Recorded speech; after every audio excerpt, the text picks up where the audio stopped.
So welcome back, everybody. Here we are, Chancey. It's been a while, my friend. Been a while. Good morning, Brad. Good morning, everyone. Man, I can't believe it, but here we are, another year older. Yeah, it seems like it's been at least a year since we've done one of these. It has been, actually. Has I think it it's been been a like year? exactly a year. Really, it's been a while. I know that. And I must say that I am actually a year older because my 44th birthday was just this last weekend. Yeah, I'm going to turn 45 this summer. Oh, man. I tell you what, older and wiser, ain't we? Yeah, older for sure. And wiser, come on. Yeah. Man, it's sure good to be back with you guys.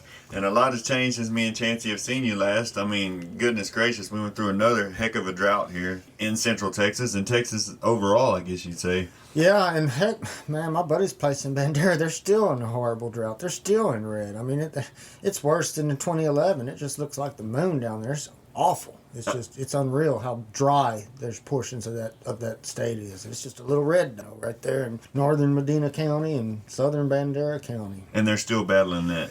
Yeah, still battling it. Yeah, they've had a little bit of rains, but nothing, no tank filling rains, no nothing. I mean, the streams are dry, tanks are dry. It's bad. Well, I guess that maybe our area lakes have started to fill up just a little bit. Up the creek, up the river from us, they got big rains, 6 or 8 inches, and I think that's done good things for our Central Texas lakes in that area. Yeah. And a good thing because the demand is increasing every day, with more and more water meters and those types of things going on. More and more impervious cover. Yeah, and we're starting to see that too. As Yes. like a little 5-inch rain in Temple this past week. I mean, the creeks came out, quite Yes. tremendously. I mean, it used to take a lot of water to do that. Mm-hmm. You're starting to see the difference. Yeah, and this is just me. I've nothing signed too. It's just like me driving around the county and going and looking and stuff. Like I kind of use my barometers. What do the sloughs look like right now this time of year? What does my tank look like?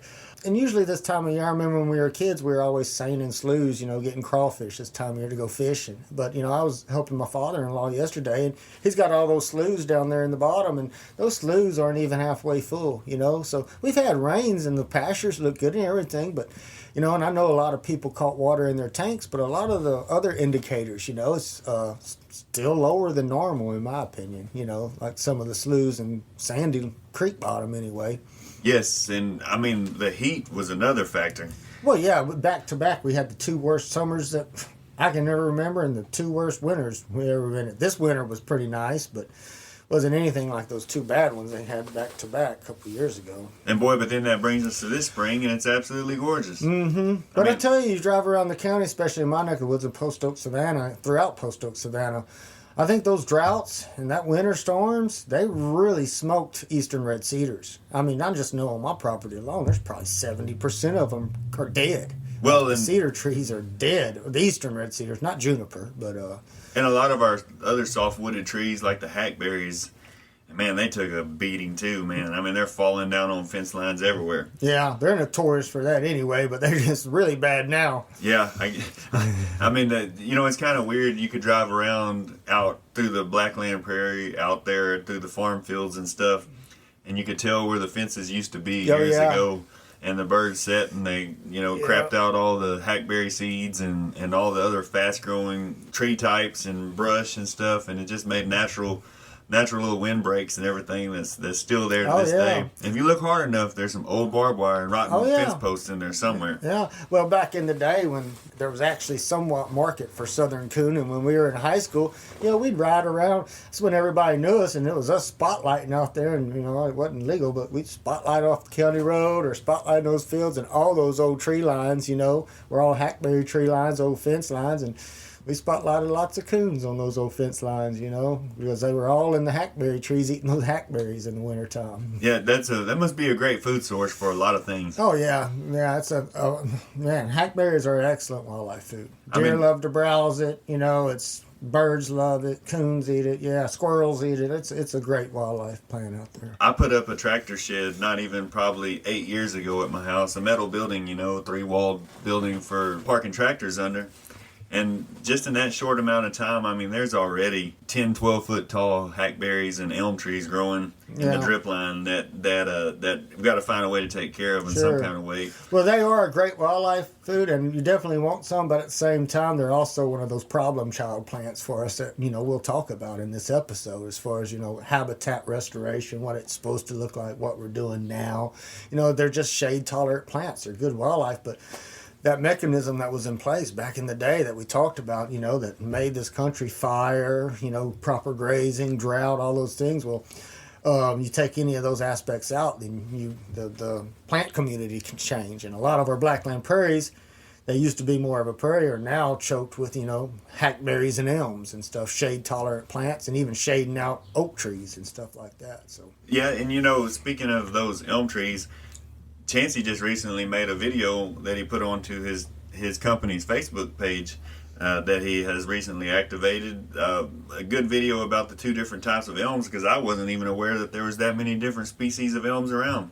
Yeah, no, just in Milam County where we're at, there's several different species of elms, and it's just really neat. Some of them bloom in the spring, some of them bloom in the fall, and that keeps them from hybridizing, And, some of them, like, in my opinion, more calcareous soils, like the cedar elms, they seem to do better in clay soils out in the Blackland Prairie, whereas the winged elm, which blooms in the spring, versus cedar elm, which blooms in the fall, the winged elm, in my opinion, is more of a sandy creature. You see it more in the sandy lands. Yeah, and speaking of that, if you go to Chancey's Facebook page, Native Wildlife Services, you can see his video he made, and that winged elm is really actually pretty cool. I didn't know that it had but I guess that would be almost like a bark or something. Yeah, it's the bark along the wings, and nearly all of them have it, especially when they're younger. When they get really, really big and tall, they kind of lose it, when they get real tall and like high up in the tree.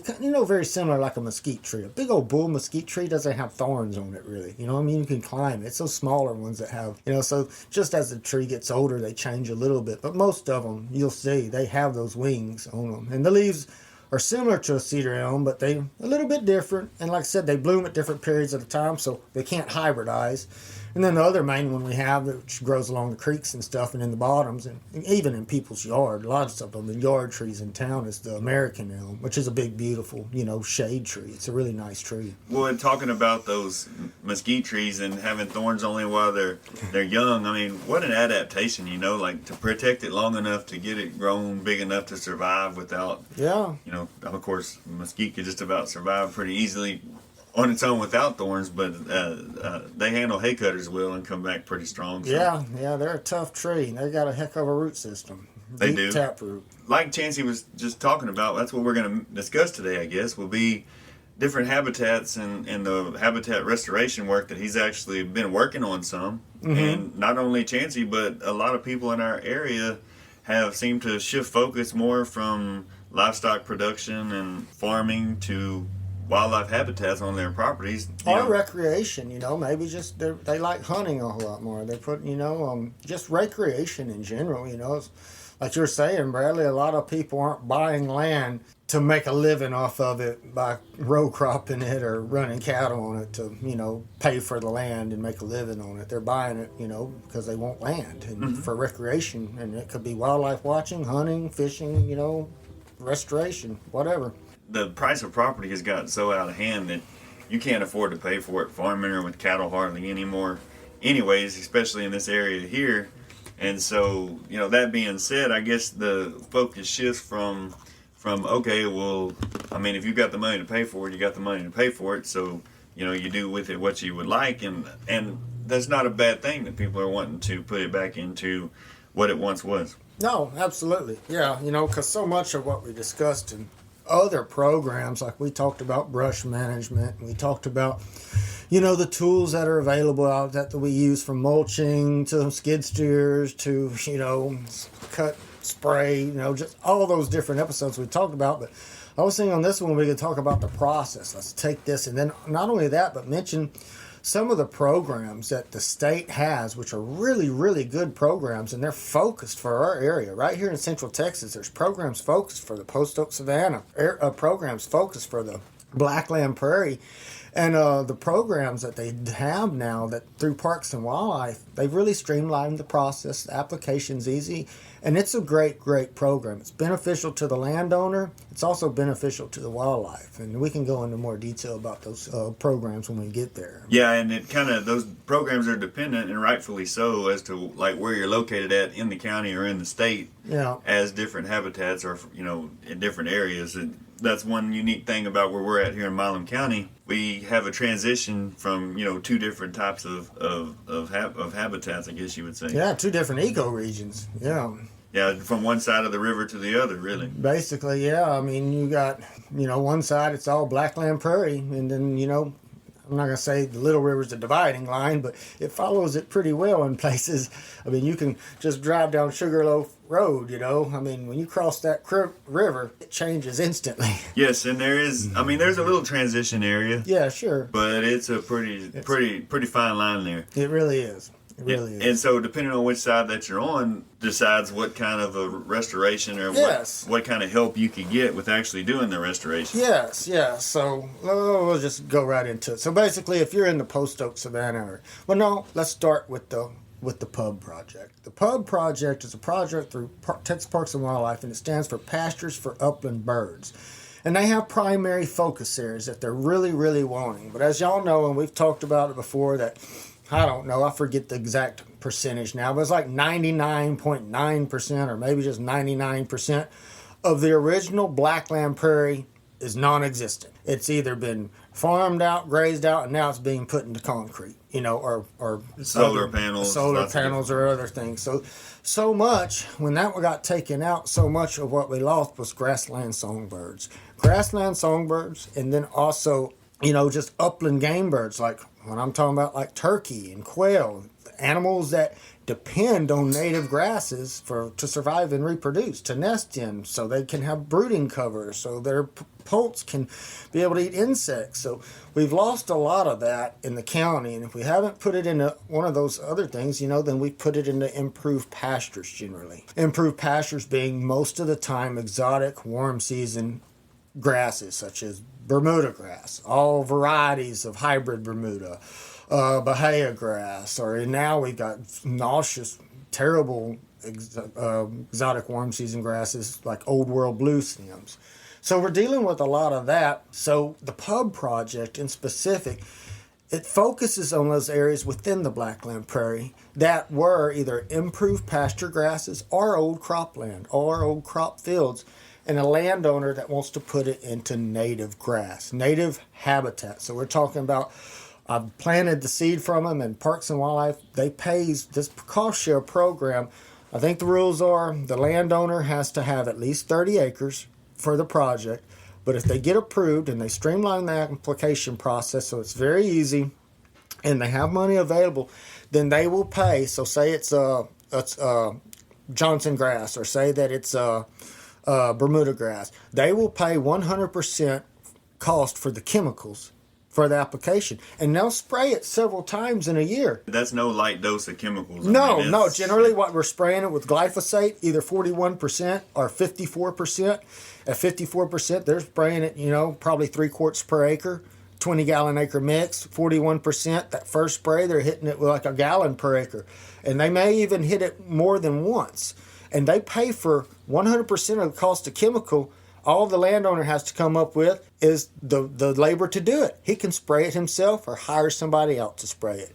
But the Parks and Wildlife pays for the chemical. And then not only that, top of that, they pay for the seed cost. And if you haven't looked at native grass and wildflowers, they're fairly expensive. And they're just like any other commodity. Depending on the drought and, everything else, they go up and they go down and they go up and they go down. But they're pretty expensive to plant, but this program pays for 100% of that seed cost, and all the landowner has to do is the labor to plant it. But with this program, Parks and Wildlife has no-till drills, Truax no-till drills, the same drills that I run.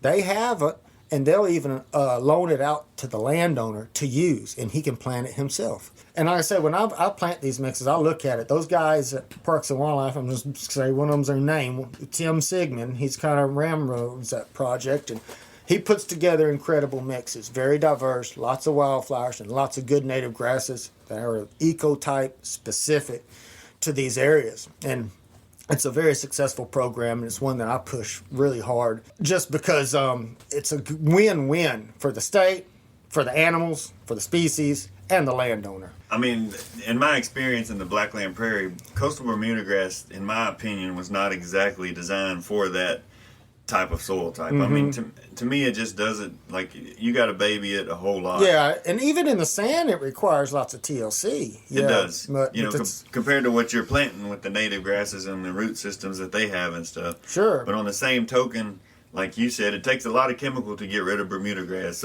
I mean, because one of the practices for getting rid of ryegrass in a hayfield or ryegrass on baseball fields or in your yard is to go with a light dose of glyphosate or Roundup of some type, over the top of it, and that'll kill the ryegrass. And well, it used to. Yeah, well, now we're getting our ryegrass is getting resistant to glyphosate now. And it's probably from that light rate that people were exactly using that's what on their yards and baseball fields and stuff, because it used to hammer it. Yes. And it hammered all your little annual weeds and used to hammer everything. And I use it for my yard because it's so easy. I can spray it when the Bermuda grass is dormant. It knocks out henbit. Well, not as henbit's even getting resistant too. But it's just, it doesn't hurt your grass in your yard. But, they're even doing it now in hay pastures, There's people that go in January and February and spray their entire hay pasture with Roundup just because they don't want to deal with the ryegrass, Well, even in corn farming, I mean, whenever they first came out with Roundup Ready, I'm not quite old enough to know exactly what the rate was when it first started, but I remember a time when it was like 24 ounces per acre would hammer just about everything. And then it went up to a quart per acre, and now we're up to 40 ounces per acre. I mean, so things just keep on building more and more resistance to it. And so it doesn't work like it used to. And so, like you said, it's no easy task getting rid of that Bermuda grass. No. But it is like the state gives you all the chemical for it, so that really helps with that. And I just want to mention, too, briefly, because I know a lot of the landowners that we get in, because I get phone calls all the time. We need to talk about chemicals, because a lot of people have some very misthoughts about chemicals, and for rightfully so. Thank goodness we have the EPA and regulations and everything else, but some people are anti-chemical for this process, whether it be spraying brush and yaupon management or glyphosate. And they look for other alternatives to kill it. And really and truly, in my opinion, there's just not another option for killing an exotic warm season grass other than like solarization. Like basically you get a big giant piece of plastic, lay it out over the top of it and let the sun cook it and bake it.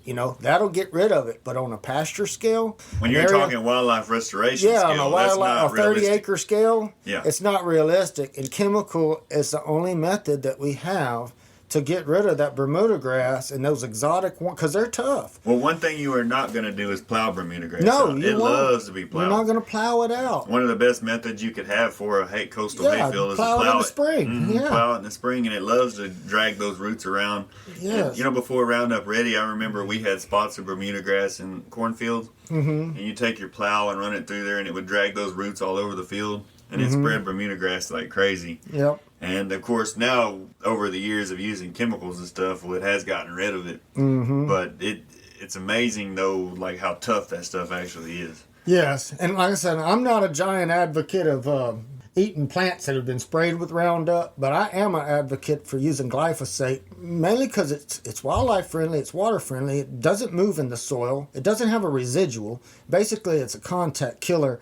So from a restoration standpoint, it's one of the best things we've got out there, glyphosate, for these exotic warm season grasses. And right now it's still working on killing, the big ones, the big bad ones, Bahia, which MSM works really good on Bahia grass for sure. MSM will smoke Bahia, but you got to be careful with MSM.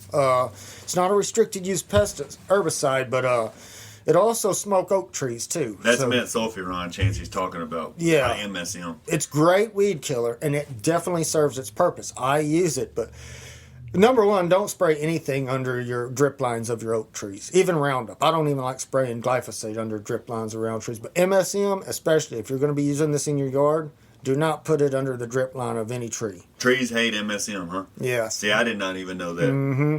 Well, you know, if you follow the right dose, this is another thing too, people. Always follow, if you follow the label on that product. It works. Follow it. Don't think you can double it or dose it. But you know as well as I do, when you go to spray in your yard and spraying around trees, sometimes you have a little bit of overlap. So if you're spraying at the right rate, and you have an overlap in one of those spots, it just got double rate. Well, and so that can be problems. It may not kill your oak tree, but it dang sure ding it. And typical rate for that is 0.3 of an ounce per acre, but I don't know what the rate of it is for using in a yard, for instance. But well, it's about the same to get rid of. Per and I think it's square a point. Feet, I mean, yeah, I don't know how to 0.3. convert Yeah, that. it's 0.3 ounces. So it's a very, very minor amount, but it's a slow killer. It kills slowly, but it kills dead. Yes. Yeah. It's a broadleaf killer that will smoke Bahia grass. Yeah, and on our weedy, I've done it with Tim. I have sprayed MSM based stuff on particular weedy Bahia grass fields because it seems to work, and then followed up the treatment with Roundup, like hit it with an MSM based herbicide first to get rid of, because I mean it'll smoke Bahia grass, gets rid of the rhizomes, kills them, and then maybe the second or the third spraying, hit it with a low dose of glyphosate, like maybe 2 or 1 quart per acre. Right, and so you ask yourself, well, why is this important? Why do we got to get rid of Bermuda grass? So the reason for it is, and I remember Chancey being probably 13 years old, and we used to talk about what happened to the quail in this area and why did they disappear. And I'll never forget you telling me that one of the biggest problems they ran into was Bermuda grass, or coastal Bermuda grass, because they typically can't move through it. Well, there's no seed source there either. You telling me that you got to picture a quail as being like a softball, and lay it in the grass, and you got to be able to see the tip of the softball up over the top of the grass, give them something to hide behind and look over. Yeah, and a little bitty baby, think about walking through it, or they need species that produce a lot of seed, which brings in bugs and everything else like that. Little baby quail and turkey are eating bugs. That's where they're getting their protein, bugs, spiders, all that stuff. So the more native and diversity you have, the more bugs and other species you have. Whereas Bermuda grass, a solid, beautiful Bermuda grass, although it's appealing to our eye, it looks great. And beautiful. Hay, yeah, but it's a biological desert, really, for anything. Deer and goats will starve to death on it. Yeah, they'll starve to death on it. There's no place for them to fawn. There's no fawning covering them. Even if you got some trees out there and it's all Bermuda, it's not much use. It's not much use for wildlife. So the reason that we've got to get rid of is, number one, it's not much use, but number two, native grasses are very, very, very difficult to establish. And so you need everything going for you. And the main thing you need going for you is native warm season grasses. They're called warm season because they mostly grow in the warm season, which is, late spring, summer. That's when they start really getting after it. And if you've got an established seed source of an exotic warm season grass there, the little tiny native grass plant, it spends a lot of time. It doesn't have much new energy, at first, but it spends a lot of time developing a root system. And if you got competition there, it's just gonna get out-competed. And competition is a game changer. It's a killer. It's a game ender for native grass. I've done it. I've planted for people that are anti-herbicide and they just want to drill into Bahia or drill into it. And I've told them, I'm like, you're going to be lucky if you get 1 or 3%, and that's going to be in the bare spots. And it's true. I've even done it myself on my property. Just drilled in it to see what would happen, and it just doesn't work. Well, let me ask you this, and this is a really neat idea, and I'll get your opinion on this too. So a guy comes in the feed store this week, and he says there was a gentleman in front of him that wanted Bermuda grass seed. Mm-hmm. And he said, how do I plant this little stuff? And I said, it's only like 4 pounds per acre. It takes very little of it. It's a small seed. I said, you can't plant it too deep. Your best way is just to spread it out, kind of press it in. And this guy behind him in line says, the best way to plant that Bermuda grass seed. And he said, how's that? And he said, to mix it in your cow feed, and then cattle will eat it. And that they'll crap it out, and then that the Bermuda grass seed's got like a perfect little breeding ground to grow inside of that manure. I never thought about that. I don't know if that's true or not. I have no idea. But it's a great thought. Yeah, I know it works for mesquites. Does it work for native grasses? I don't believe so, but I don't know. I've never heard that. I mean, if you think about it, like you said, it works great for mesquite beans. It works great for that. I don't know if the digestion process messes up the Bermuda I would grass think between them chewing their cud and also the microbes and stuff used to break down that it probably, I don't know. I'll have to call Henry Hilscher on that. He would know. He's a I thought about that. guy. I mean, a lot of the seeds have to be, scarified in some kind the of way. woody plants for sure. I know they pass through bird. I mean, look at the seeds, but as far as native grass, I've never heard that. But you know what? You learn something every day. Well, I don't know. Then back to the feed store stories that really made me just think. A guy comes in the other day and says, "I planted a bunch of pepper seeds," and he said not one of them things came up.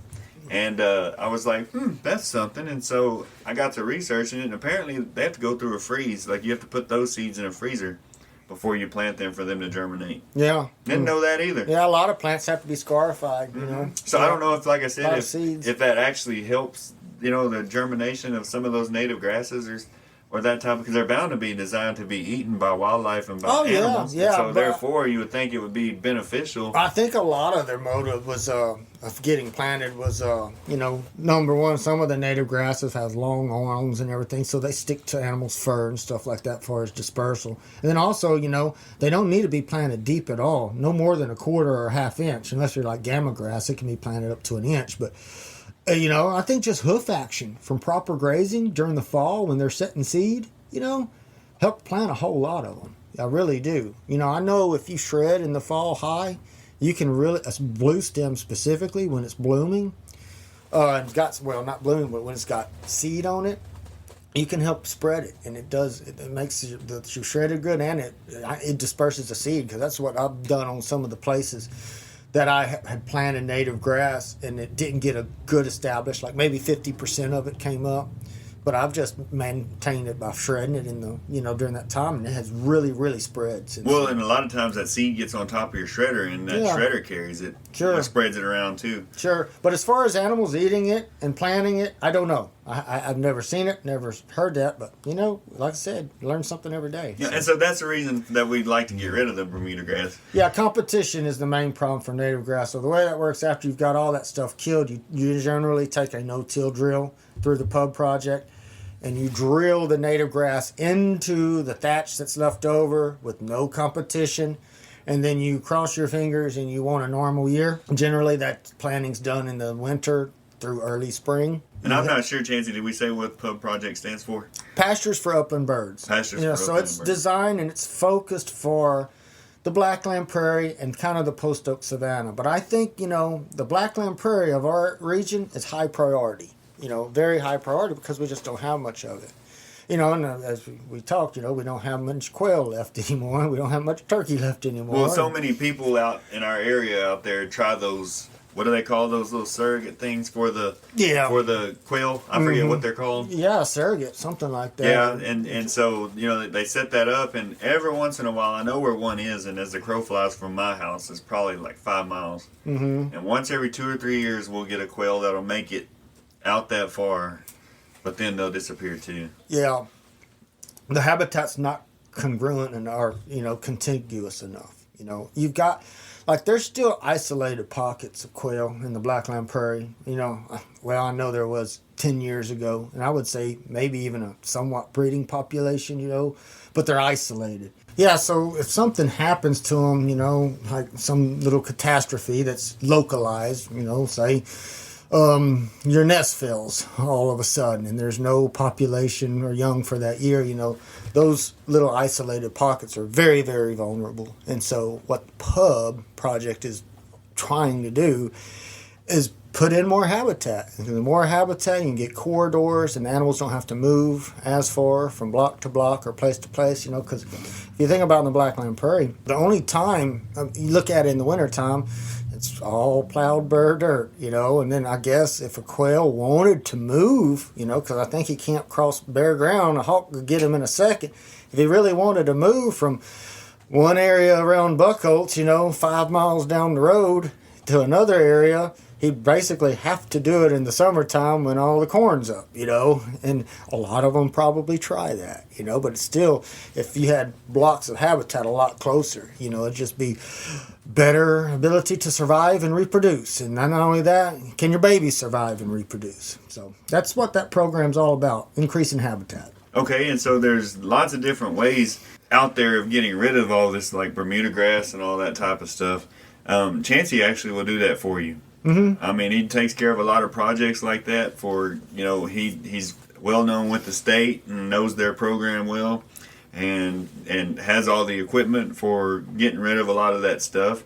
And there's actually a new system, I guess you would these say, new for doing technologies I'm very, very interested in, because I honestly, like I said, I do have the equipment and I do it. But I don't like spraying. I don't care for it. It's just, so I would rather, if there's another way around or a new technology, I'm all about it. A lot of the places you're working are just so rough. Yes. And so there is a lot of new technologies coming out. I guess one of those, would be, spraying with drones. And there's a good friend of mine, Lance Greene, who, man, I taught in school. How many years ago, Lance? Oh, I don't even want to say. Oh, you're not that old. 10 years ago? Yeah, welcome with us. Welcome with us, Lance. It's been a long time since me and Lance were standing together on the sidelines and playing yeoman football and just enjoyed every day of being around Lance. Just a real good guy. His dad was a good friend of mine in Chancey's. And if you've been listening long enough, you may remember his brother Lance was on with us, man, back 3 years ago or so. Yeah. Landon was, and so here we are with Lance now, all these years later, and Lance, tell us a little bit what all you done since high school, my friend. Yeah, no, thanks for having me on, guys. So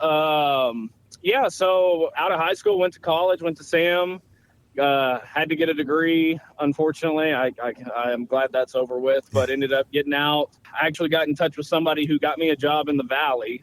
Spent, I guess, about 5 years in the Valley working for Nutrient Ag Solutions. So I'm just, I'm still with the same company. I just got transferred up here to the Taylor area. And so, just working as a salesman in retail, providing farmers and ranchers with chemical seed and fertilizer. Yeah. Yeah, and now Lance is back at home on the Blackland Prairie. Yes, sir. That's right. Yeah, me and my middle brother, we actually started this drone application business. And he's going to be the one doing the piloting, and I'm kind of helping him with, setting up making sure we're applying the right chemicals or putting out the right kind of seed and dealing with most of the farmers and the ranchers, just because I kind of already do that, day to day anyway. So it kind of just fits. Yeah. And so now, Lance, without getting yourself in trouble, my friend, you got to mention your wife, Sam, who also I taught years ago and just an excellent person herself.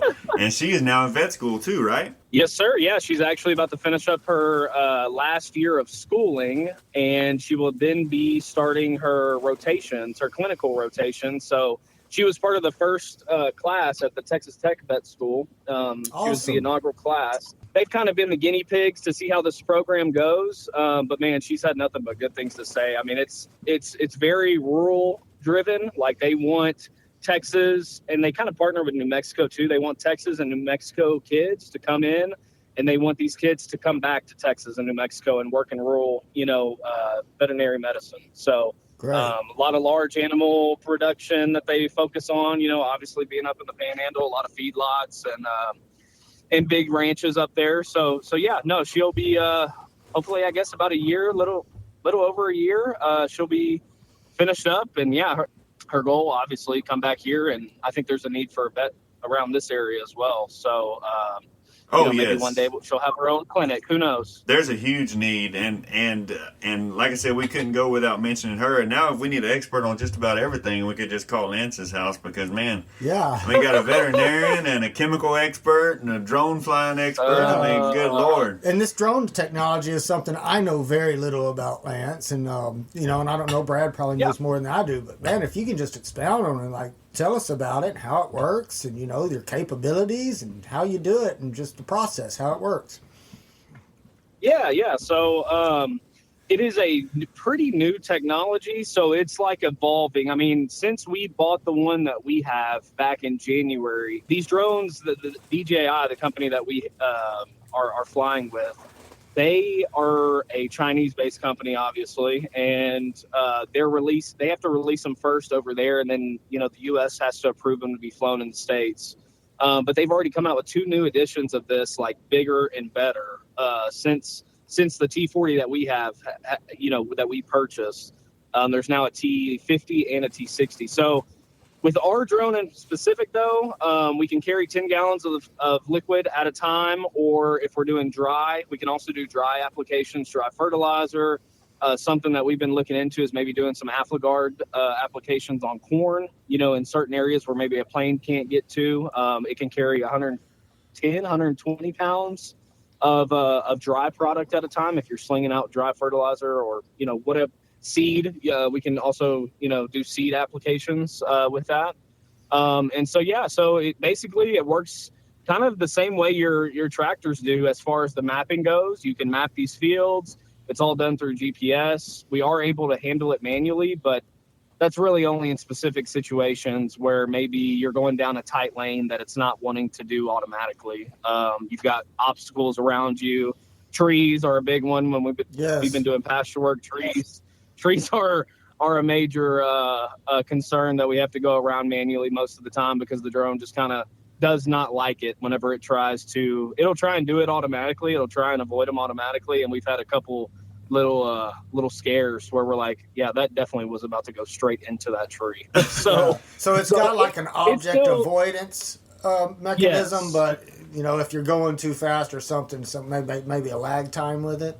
Yes, sir. Yeah, it's actually pretty good, but especially when you have a full payload, you're running 30 feet per second with that drone, and it needs to come to a halt because it senses that object. Sure, it can get a little squirrely. It's a lot of weight that little drone is carrying, so it can just be a little scary at times. You just got to watch it. Yeah, because 10 gallons, that's roughly 100 pounds. That's a lot of weight that sucker's carrying. Yeah, sure is. Now, that's actually amazing that they could handle that. Me too, and that's battery, huh? That's battery operated. Yes. Yeah, that's unreal.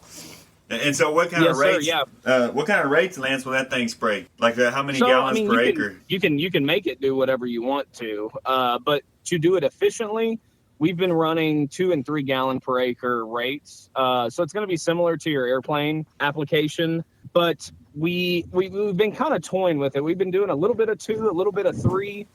Yesterday we were spraying some stuff that was really grown up, and so we went with 3, and we're just kind of playing with it because how this drone works, it's got these spinner discs on it it's got 2 different motors where it spits out this liquid, and it goes onto almost like a spinner disc plate. That spinner disc kind of shoots it out, slings it out, and then the propellers create almost this vortex that the product will go down, kind of swirl back up, and then shoot down into the canopy. It's you kind of have to see it to kind of understand exactly how it works, but it's able to run at such a light volume because the coverage is actually really, really good.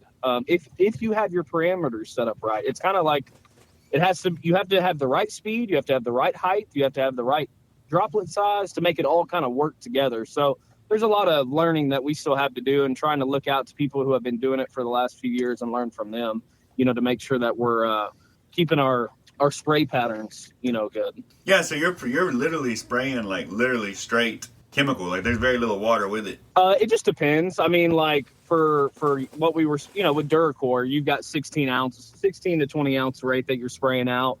And then the rest would be water, so like a gallon and a half of water or whatever, it comes out to. We're sticking surfactants in too, so that takes up a little room. But yeah, it's very, very low volume overall.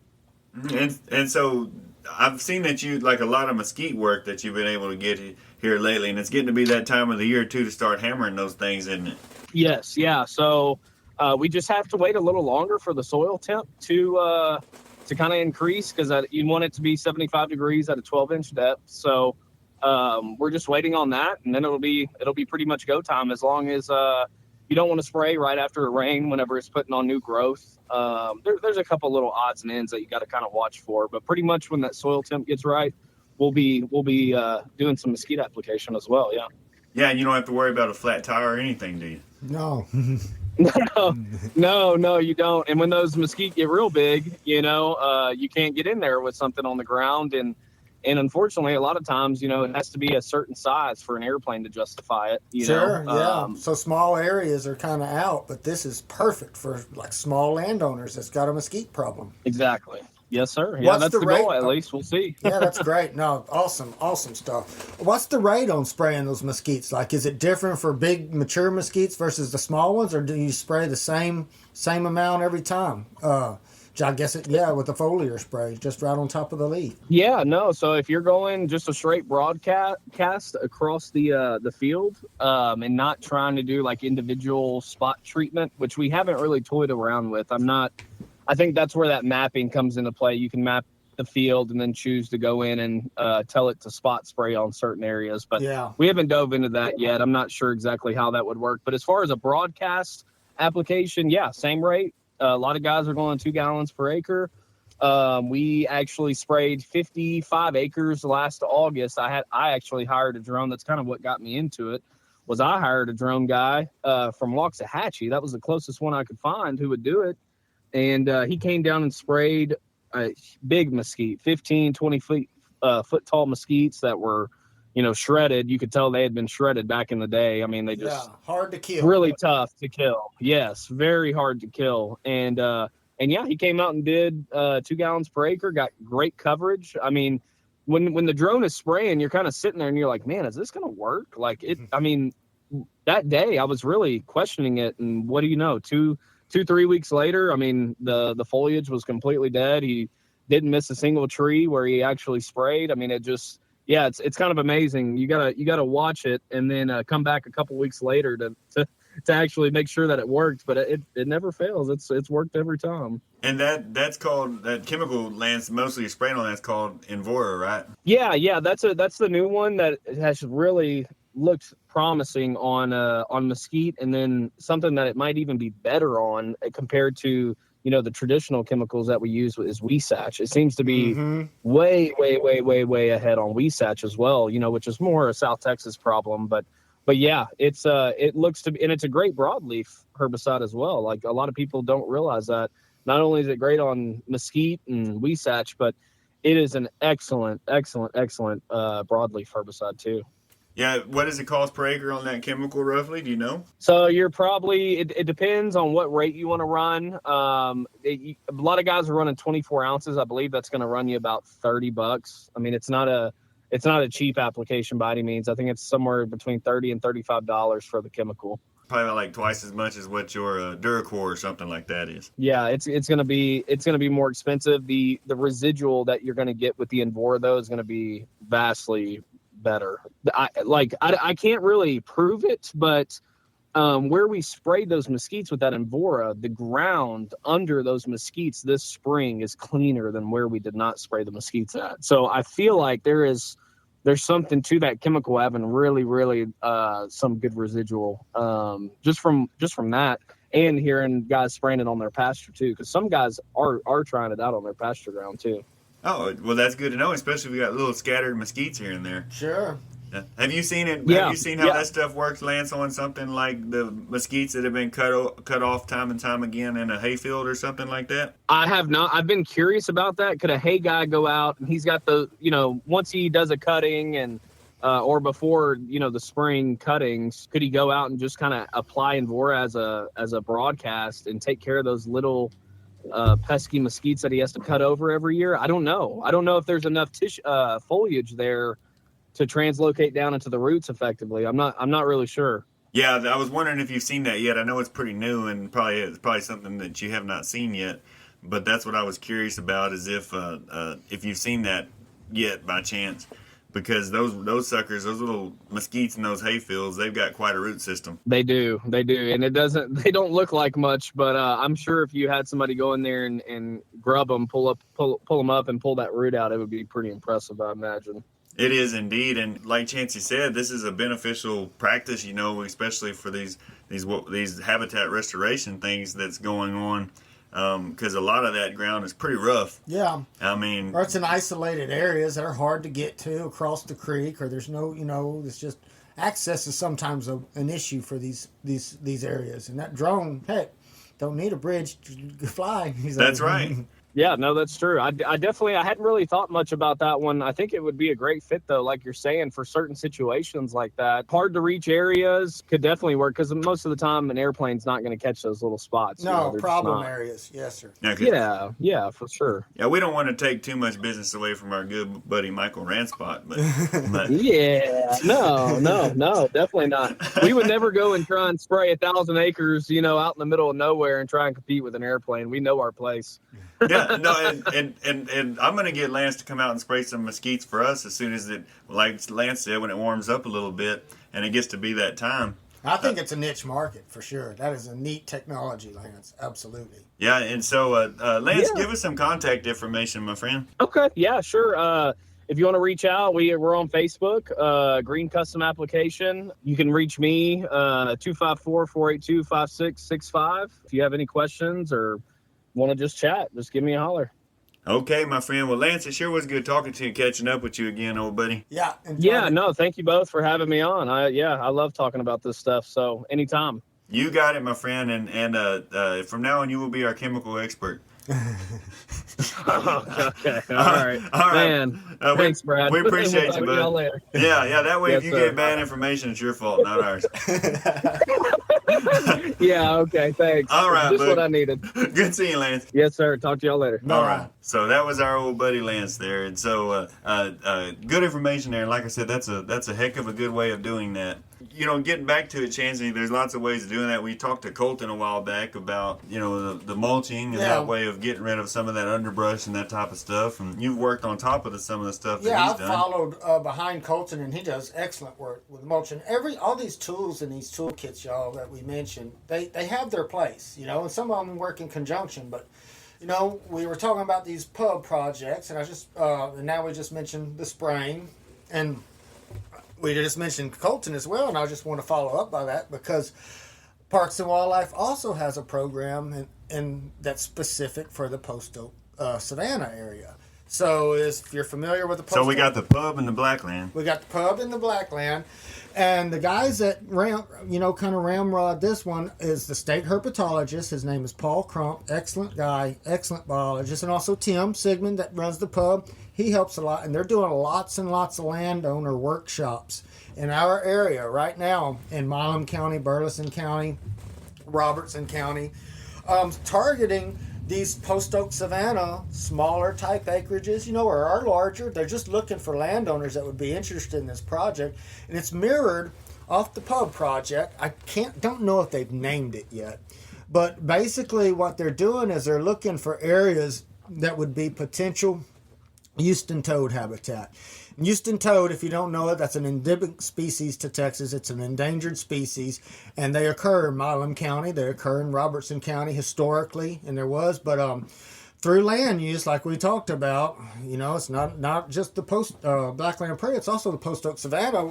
It's been mismanaged or undergrazed or lack of fire. And so much of our Savannah area, which used to produce and support healthy savanna woodland ecosystems or forest ecosystems, whether it be bass trout or up in the Post Oak Savannah around our neck of woods, where it's mainly just post oaks, they have been encroached by shade tolerant underbrush species and grown into the canopies, and the main majority is yaupon. And yaupon in these areas become thick, they become dense, they become rank, they lose diversity, they lose herbaceous life. You take out herbaceous species, and you take out and replace it with woody species. Basically, you take, with the savanna, turn it into a dense monoculture of basically a handful of species. It's not usable space for turkey, quail, or Houston toads. And Houston toads are a great indicator species because if you have Houston toads and you've got a healthy toad population, then chances are you've got a very healthy forest habitat or woodland habitat. So would you say that the Houston toad is almost like endangered around here? Oh, it's definitely endangered. It is endangered species. And, I used to do surveys for Houston toads and still do occasionally when we were doing listening for them. And, I heard some just on the other side of Hearn 3 years ago or 4 years ago. I heard some. But those toads haven't been heard, I think, since then. And a lot of it, is because the habitat. Yeah, there might be an adult out there that's surviving, and he's even reproducing, but can his babies survive and reproduce? Well, in the biology of the Houston toad, it can't survive in the blackland. No, they're a deep sand species. That's why this program is only beneficial for the post oak savanna. Like I said, they kind of mirrored it off of the pub project. So they pay for a person, and I don't know as much details because I think it's on a property and case by case basis. But if y'all are south of Highway 79 in Milam County and you're in those deep, deep sands where you've got blue jack oak and you've got dense yopon and maybe some curly threon and you know those dense xeric, very sandy habitats, deep sands. That was the habitat for the Houston toad. Because they have to burrow into They it, burrow correct? into the ground, so they come out early in the wintertime, maybe even early January, and they'll start breeding season, and they'll breed up until about May, something like that. But historically, when the droughts would come, they would go back down and burrow down into these deep sands, and that protected them from fires, it protected them from everything. But they needed these natural little pools, small. A lot of them, the breeding ponds, they tend to avoid pools that are perennial water. So they need these little vernal pools that occur in woodlands and woodland sloughs, or savanna, meadow, wet prairies that dry up. That dry up pretty soon. They have water for the tadpole size, and then they dry up. Because if they dry up, then there's no perennial herbivory fish. And if they dry up fast enough, there's not really any like dragonfly larvae or as much predators in there. They seek out those areas like that. Hillside seeps. If you're in that area and you're in the post oak savanna and you have some of those dense, you see those areas with hillside seeps that have a little bit of water in the spring. They might have some rushes or maybe some wax myrtle growing around them, and they make a little vernal pool there. That's good breeding habitat for the toad. The problem is many of those areas aren't surrounded by savanna anymore. Many of those areas still exist, but they're surrounded by dense yopon and have been overtaken, and those babies can't manage it, the little toadlets when they get out. And it's a whole host of different things. But if you're managing and making habitat for the Houston toad, in turn, you're doing awesome management for white-tailed deer. You're doing awesome management for wild turkey. You're doing awesome management for all your grassland songbirds. You're doing awesome wildlife management for your upland birds like quail. So you're managing for toad, because like a lot of my landowners, they just, they're a deer guy or whatever. They're like, well, what's the toad good for? What's a toad do for me? Well, if you got toads and you're managing for toads, everything else is sinking good too. And so that project, it's focused on toad, but it's mainly focused on habitat restoration within the post oak savanna, which is a good win thing. And like I said, it's a cost share program. I think they've streamlined the thing. There's several workshops. I wish I had that information with me right now, but there's several workshops going to be this summer and fall, that just Tim will be there and all these other biologists and Paul discussing how this process works and the way that we do it. But generally the process is you go in there and you mulch it in the fall, spring. You mulch out all the understory, take out all those nauseous eastern red cedars, all the yopon, these dense areas, and you leave the larger hardwoods. You leave the oaks and the hickories, maybe some of the larger elms, and you create a savanna. And you can either, once that mulching's done, and it's fairly expensive, but with what it does, it's very important. Number one, it's better for these projects than a dozer. And the reason is because in these areas, it's mostly post oaks. And a lot of these areas have yopon that are enrooted. Their roots are rooted with the post oak trees, or they have eastern red cedars or elms growing up underneath these post oak trees and now have grown up. And the mulching, you have very, very little soil disturbance. It just takes it down to the ground, leaves the mulch there, eventually it'll rot. Some places are thicker, but whereas if you're going there and with a dozer, bulldozing those out of there and ripping them out of there, it really disturbs, even if you're avoiding the post oaks, it disturbs the root systems. And all oaks don't like their roots messed with, but post oaks in particular do not like their roots messed with. I'm not saying it's going to kill that tree, but it will ding it. And more than likely, it will not kill it the first year or the second year or even the third year. But sometimes it might be 5 years before that tree dies. And you're like, well, why did my tree die? But it all probably started back with having its roots jacked with along, several years ago. And eventually it's just a slow kill. Well, and the mulch, too, probably helps with the things like the Houston toad. Well, if it's real, it depends on how dense. But generally, when I followed behind Colton and seen, it spreads it out fairly well. So they've mulched these areas, and then one of the options is to come in there and broadcast these areas. Broadcast them with native grass, which we've done. Because these areas, there's gullies, there's ravines, there's hills. Some of it's rough ground, and so you can't really get a drill in there. I mean, I guess you could, but some of the tree spacing is 60 to 80% canopy cover.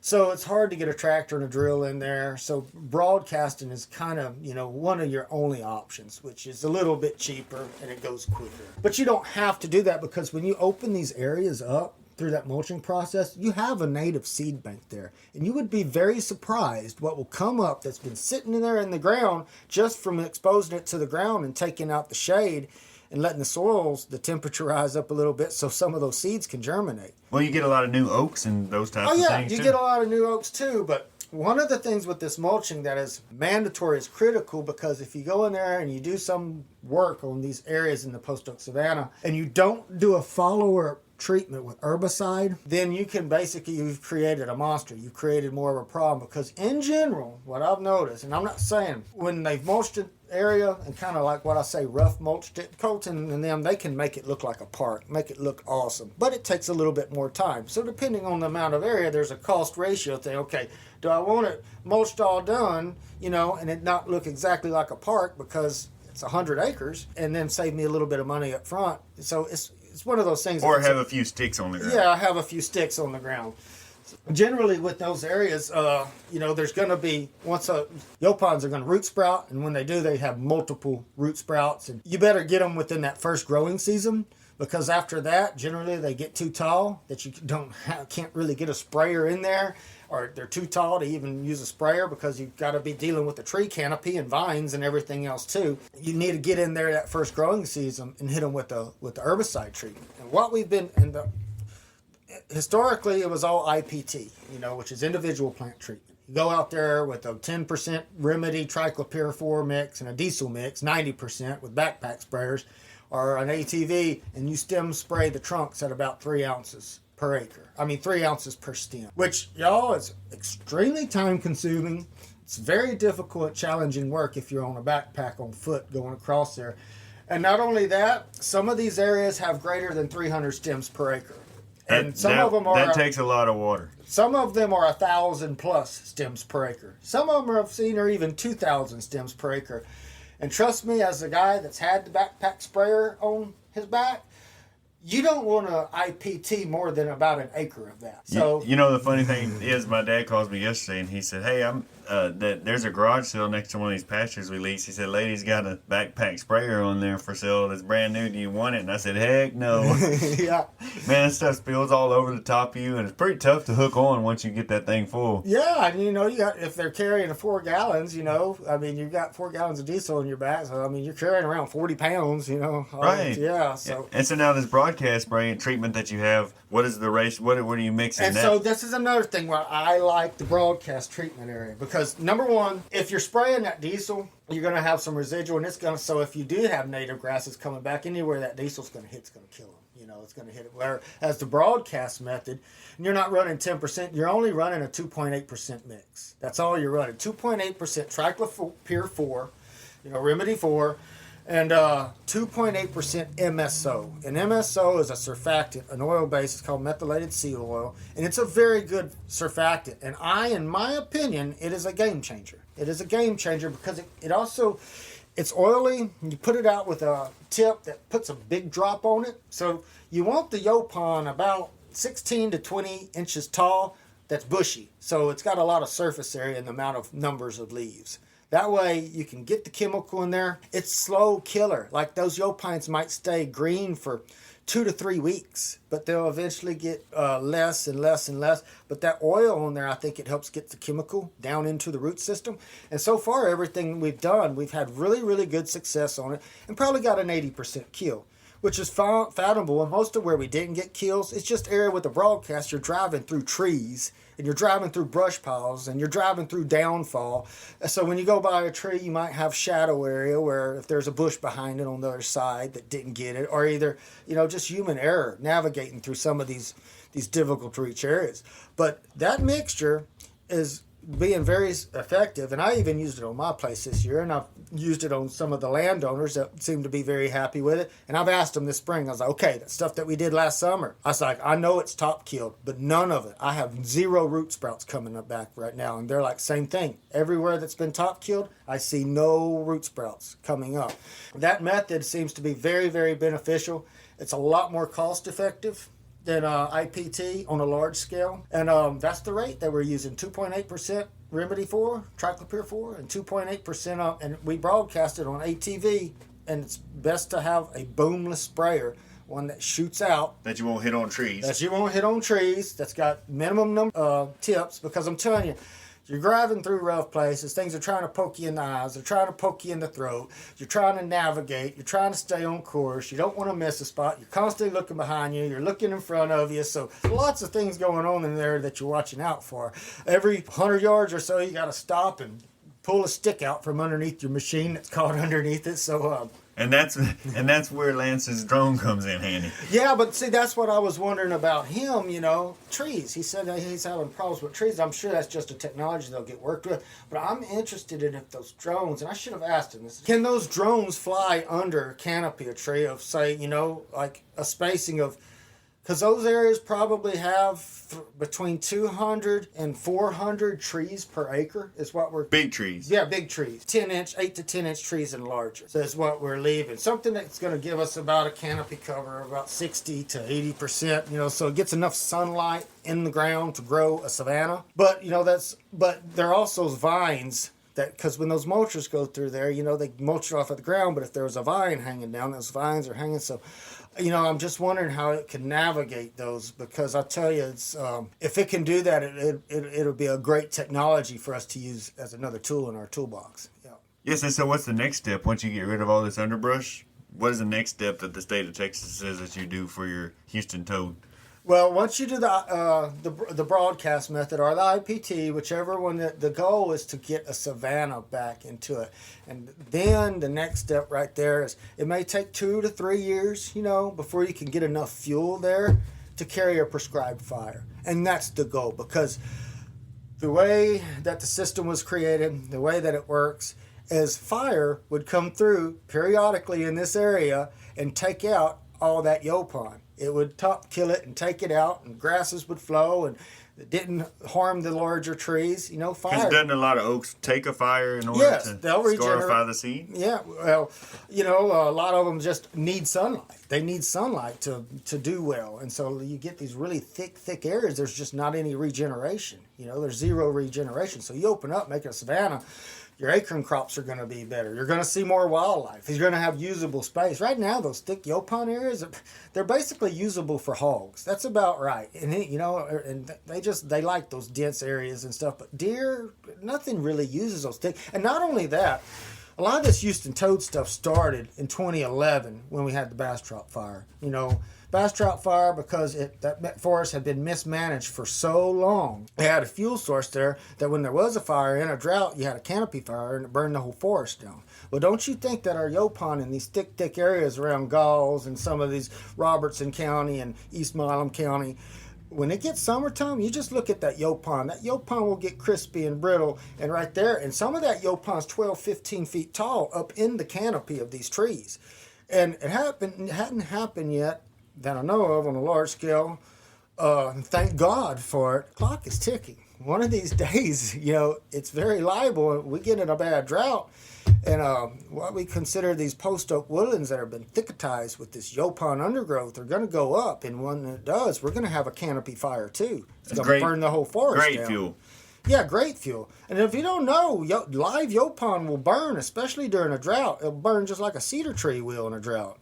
Yeah, it'll go up. So that's something, too, that we need to be mindful about, because these systems, I'll just put it this way, they're going to burn one way or the other. They're going to burn either catastrophically if we don't do anything, or we can burn them on these prescribed burns where they're safe burns, and we're also maintaining and creating habitat at the same time. Makes sense. And so that's your goal with that, is to get that down to an savanna. amount of underbrush or something, you will, that you can prescribe burn, I guess. Yes, so you got to get rid of all the underbrush and the brush, and then get an herbaceous layer of native grasses growing up underneath these oak savanna systems. And that's why they call it, all a savanna is, y'all, is a meadow or a prairie that's got scattered trees or tree clumps. You know, it's not a closed canopy forest. You know, sunlight hits the ground, and this is where your turkey brooding area is at. This is where your fawning cover's at. This is where, you know, your quail brooding covers at, and nesting cover. So this is what you want. This is what we need to strive for. In order to get there, we have to, you know, use these steps to get there. And it's a multi-year process. It ain't happening in a year, you know. And so what are some of the grasses that they put into the blend that you're planting out there on the Houston Toad Restoration? Little blue stem, big blue stem, Indian grass, a lot of your sand drop seeds, tons of different forms, coreopsises, you know. There's all kinds of mixes. And now I just want to mention that the Texas Native Seeds program, historically, 20 even 10 years ago and plus, it was hard to get native grasses that were local ecotypes. But these guys with A&M and Tony Falk down there and Megan Clayton, they've been doing excellent work. And also Parks and Wildlife and Tim Sigmund and Paul Crump, excellent biologists doing great work, getting us these local ecotype seeds. Like now we have an OK Select little blue stem, and we also have a Central Texas blue stem. We also have a Coastal Prairie little blue stem that a lot of it was collected in East Texas and Western Louisiana. It's adapted here. Whereas historically we were buying Cimarron little blue stem from Kansas, and I've planted it, and it would come up. I could get it up, and it looked good the first year or second year, but then by year 3 or 5, it wasn't there no more. The heat and the drought. The heat, it wasn't adapted to it, you know, but it was the only source that we had. And now the seed companies, Bammert Seed, Douglas King Seed, Turner Seed, Native American Seed, a lot of them have these local eco-type stuff and their availability. Also, we want to just mention another seed company, Roundstone Seed out of Kentucky. They have seed sources everywhere too, but if you're east of I-45 or basically East Milam County, they have a lot of stuff that they only have that they've collected here, so they're a good resource as well, you know. And I happen to know one of the biologists that works for him. His name's Tyler Whalen, and he's a sales rep there now, but he's also helps with establishing and getting these ecotypes and getting them out there to market to the public. So that's another big step, and between these government programs like what Paul and Tim are doing, they'll get those native seeds, and so our success rate has gone way up. And what are some of those species of blackland prairie grasses?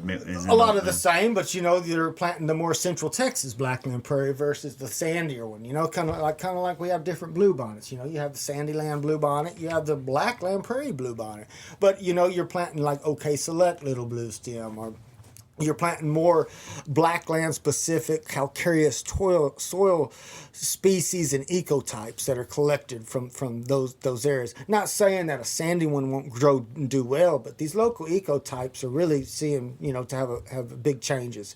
And like I said, these pub projects and these past projects that they come together, the biologists get together, they get with those seed companies, they work up a mix, and it's a great mix, you know, and it's made specifically for your property to do well on your property. This, and again, that's all projects by the state of Texas, and in order to get into that program, you just contact your local extension office or your local biologist. You know, you contact your local wildlife biologist. The one for our area, his name is Bobby Alcorn. You know, you can go to Texas Parks and Wildlife website. It said there's a tab on there that said find a biologist. You click on find a biologist, click on your county, it'll tell you who your guys are. Give them a call, shoot them an email, you know, tell them what you got, and that's the first step. And Chancey could help you with that too. Yeah, I could help you with that. I mean, it's easy if you just need to find them. You know, that's probably the first step for a landowner interested, is contacting that local biologist, letting him come out and look at your property, and then he'll set up the program, because I went to school with a lot of those people that run those projects now, and, you know, we're friends. We've been friends for years, and they have money out there, and they need landowners, you know. So these are good things to look at. They're wildlife friendly, and they're important programs, and they're very, what I'm going to call landowner friendly now, you know. Well, good information there, my friend. Yes, sir. And Chancey, I think that about wraps this up then. Yeah, I think so. It's interesting. Good to be back here with y'all again. You too, Brad. Always good to see my best buddy. It was, but yeah, hopefully we can get with you a little bit more now. The life is straightening out just a little bit, and we apologize for the long gap in between there, but it's always good to get here and discuss things with Chancey and put something together for you, and we hope you enjoyed that. All righty. See you later, Brad. All right, thank y'all for listening, and y'all have a good day.